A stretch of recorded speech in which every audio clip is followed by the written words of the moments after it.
উঠতেছি।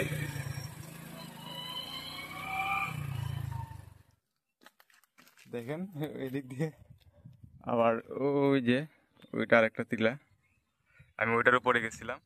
এটা হচ্ছে গিয়ে পাহাড় একদম, এই যে দিকে দিকে দর্শন করতেছে নৈগান গ্রাম এটা। আর এই যে 0 পয়েন্ট একদম পরিবেশ ক্যাম্প স্থাপন করছে।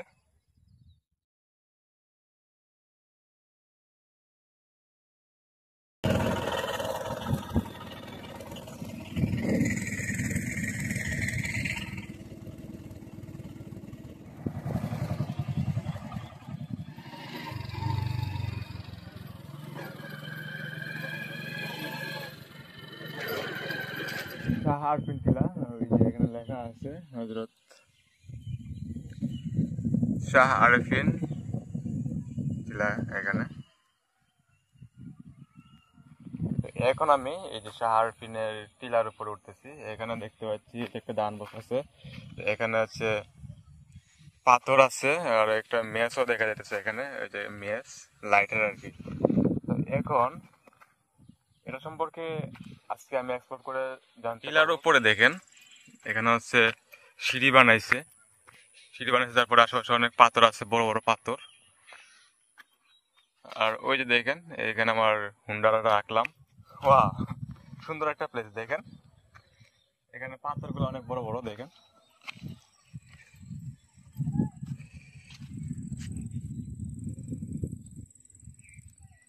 এখানে পাথরগুলা অনেক বড় বড় পাথর। এদিক দিয়ে এই টিলার উপরে হয়তো ওই যে আমাদের শাহ আউলিয়ার মধ্যে একজন ছিল শাহ আরফিন রহমতুল্লাহ, তো ওনার একটা আস্তানা আছে লাউড়ে করে। তো এটাও আমি জানতাম যে এদিকে কোথাও একটা টিলা আছে। তো আজকে চোখের সামনে পড়লো যাওয়ার পথে, চোখের সামনে পড়লো বলতে এই টিলাটা দেখে আমার একটা আকর্ষণ লাগছে, তাই আসলাম। এসে দেখি যে এটা শাহ আরফিন টিলা। হ্যাঁ, তো এখানে ওই মেঘালয়ের পাহাড় আর ওই পাশ দিয়ে বাড়িঘর দেখা যাচ্ছে, সেগুলো হচ্ছে বাংলাদেশের বাড়িঘর। এদিক দিয়ে আরো যাওয়ার রাস্তা আছে। তো এখন আমি এখানে যে আমার গাড়ি রাখছি, ওই যে গাড়ি দেখা যায়, এটার সেফটি কতটুকু তা আমি জানি না, আমি একটু চিন্তা ভাবনা করে সামনে আগাইতে হবে। তবে এখানে আর কি কি আছে সেটা আমরা দেখবো। দেখেন এখানে একটা কবরস্থান আছে, আবার ওই পাশ দিয়ে আরো কবরস্থান আছে, ওই যে টিলা, ওইখানে বাঙালিদের বসবাস আছে। তো ওই দেখেন এই পাহাড়ের টিলার উপর দিয়ে এখানে আবার আনারস বাগান আছে, দেখেন আনারস বাগান। এখানের গাছগুলো অনেক সুন্দর। তো আমি যতটুকু যাইতেছি তত আরো সুন্দর লাগছে এই সবগুলো আনারস বাগান। দেখেন ওয়াও, লাল মাটি। তো এইখানটায় হচ্ছে গিয়ে শাহ আরফিন, অনেক সুন্দর একটা দৃশ্য। দেখেন এই জায়গার দৃশ্যটা আসলে অনেক সুন্দর।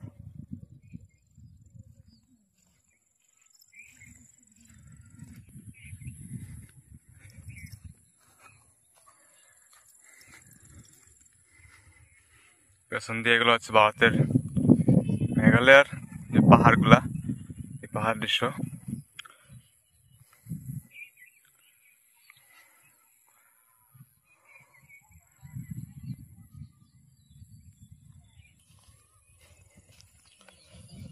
এখন আমি ওই টিলার উপর থেকে নামতেছি, মাটি খুব পিছলা, তারপরে হচ্ছে পাথর আছে যার কারণে সরাসরি আবার স্লিপও করে না।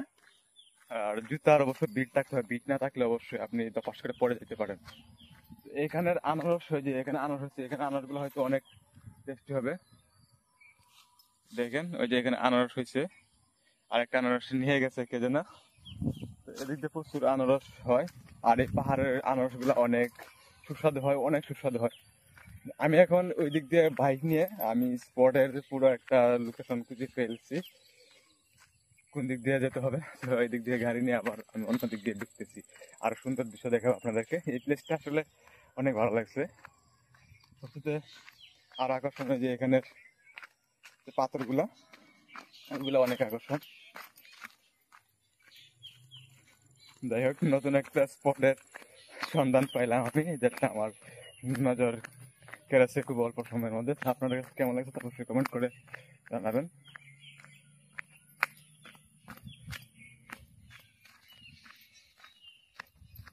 এখন আমি ওই দিক দিয়ে একটু ভেতরে যাবো, ওই দিক দিয়ে আরো সুন্দর দৃশ্য দেখাতে পারবো।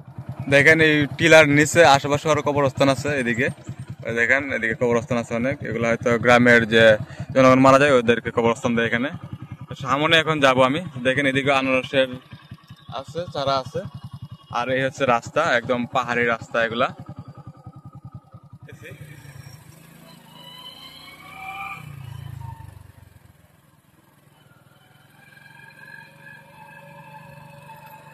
আঙ্কেল এই জায়গাটার নাম কি? এই যে এই জায়গাটার নাম কি?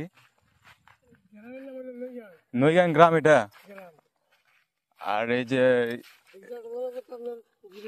জিরো পয়েন্ট একদম সীমানা, ওই যে ওইটা কি সীমানা নাকি এখানে? আর এইখানে এই যে একটা টিলা দেখলাম, ওই যে সাহারফিন টিলা নাকি এটা? এ নাকি যে ইয়ে হয় নাকি, ওই যে কি যেন কয়, যে মাজারে যে উরস উরস টুরস হয় নাকি এখানে? কোরআন খতম হয়। আর এটা এই কার কার আস্তানা এটা? শাহরুনসার আস্তানা দেখছি, ওই যে লাউরে করে একটা আছে। ও উনি যে যে জায়গার মধ্যে আশ্রয় নিছে, জিরাইছে, এই জায়গাগুলোর মধ্যে একটা একটা আস্তানা দিছে। হ্যাঁ, আচ্ছা, তাহলে এই বিষয়টা আপনার কাছে ক্লিয়ার হইলাম, ধন্যবাদ। আচ্ছা, এটা হচ্ছে গিয়ে পাহাড় একদম, এই যে ধীরে ধীরে ধসে পড়তেছে। তো ধসে পড়লো, এটা যে লাল বালুটা, এটা অনেকটা সুন্দর। দেখেন অনেক সুন্দর একটা গিরিপথের মতো। এদিক দিয়ে যদি আমি এখন উঠি তাহলে যাইব পসিবল, কারণ এই মাটিগুলা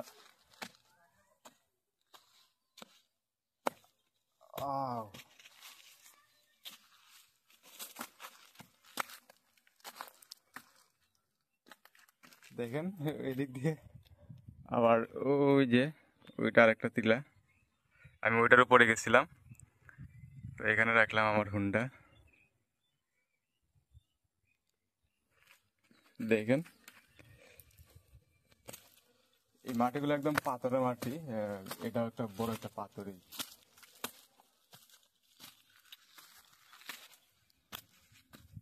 অনেক সুন্দর একটা দৃশ্য এখানে, এখান থেকে।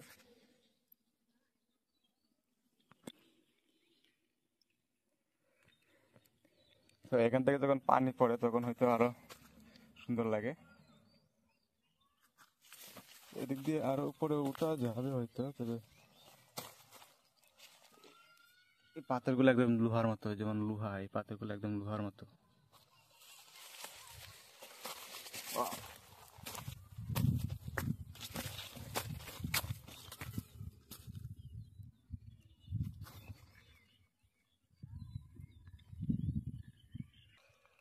দেখেন এই সবগুলো পাথর একদম লোহার মতো, এগুলা লোহার মতো পাথর। ওই যে দেখেন, দেখেন ওই পাশে হচ্ছে বাংলাদেশের জমি, আর ওইদিকে আমি একদম পাহাড়ের উপরে। এটাও বাংলাদেশে পড়ছে, আর সামনে থাকবে ভারত। তো এদিকে এতটুক আসছি, ওয়াও অসাধারণ। এদিক দিয়ে দেখেন গাইস, পেছনে হচ্ছে ভারতের যে ওই বিএসএফ এর চেকপোস্ট, এগুলো হচ্ছে বিএসএফ এর ক্যাম্প। দেখেন পাহাড়ের উপর বিএসএফ এর ক্যাম্প স্থাপন করছে।